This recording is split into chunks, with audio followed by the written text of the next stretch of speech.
সকাল সকালই হাতের মধ্যে একটা কেকের প্যাকেট চলে এসছে। এবার এই কেকের প্যাকেটটাকে রাখার পর যে রান্না করতে আমি লেগেছিলাম, সে রান্না করে উঠতে আমার প্রায় ৪টা বেজে গেছে। এখানে পোলাও ছিল, নিরামিষ তরকারি, ডিম পেঁয়াজি, ঝুরি আলু ভাজা আর একটা কোপ্তা বানিয়েছিলাম। মাংস রান্না করতে চেয়েছিলাম, বাবাকে বলেওছিলাম এনে দিতে, কিন্তু বাবা বলেছে যে, "না, তুই একা একা সব কিছু করতে পারবি না।" বাবা বাড়িতেও ছিল না। তো সেই জন্য বাবা আসার পর আমি পুরোটা রান্না করেছি, কারণ পোলাও নষ্ট হলে বাকি সব খাবারই নষ্ট হয়ে যেত।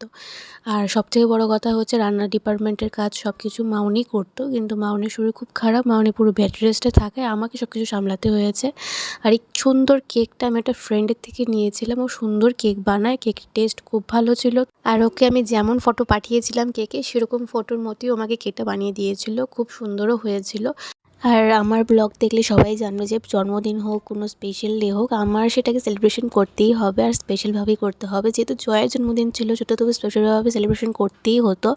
আমাদের ৩ জনের এক্সাম ছিল, আমার, ইবুর, জয়ের। তো জয়ের এক্সাম জন্মদিনের দিনও পড়েছিল, তো সেই জন্য সারাদিনও বাড়িতে ছিল না। তো না থাকাতে আমার সুবিধা হয়েছে সব কিছু অ্যারেঞ্জ করতে। কেক থেকে শুরু করে গিফট, রান্নাবান্না সব কিছুই না জানিয়ে করা হয়েছে, যাতে ও সব কিছু দেখে একটু সারপ্রাইজ ফিল করে। তো যাই হোক, কতটুকু পেরেছি আমি জানি না। এছাড়াও ওর জন্য পায়েস বানিয়েছিলাম, যেটা কিনা মা আমাকে বলে দিয়েছিল কীভাবে কী করতে হবে। জীবনে প্রথম পায়েস বানিয়েছি। খাবার দাবার যাই হোক মোটামুটি ভালোই হয়েছে। এখন বসে পড়েছি গিফট খুলতে। এখানে আমি ওকে একটা কুর্তা গিফট করেছিলাম, আর যেগুলি মানে ওর প্রয়োজনীয় জিনিস সেগুলি গিফট করেছিলাম। তাছাড়াও ওর জন্য একটা চকলেট পাঠিয়েছিল অর্জিতা। তো সেটা ও খোলার পর আমরা সবাই মিলে ফুচকা খেয়েছি, যেটা বৌদি আমাদের জন্য বানিয়ে এনেছিল।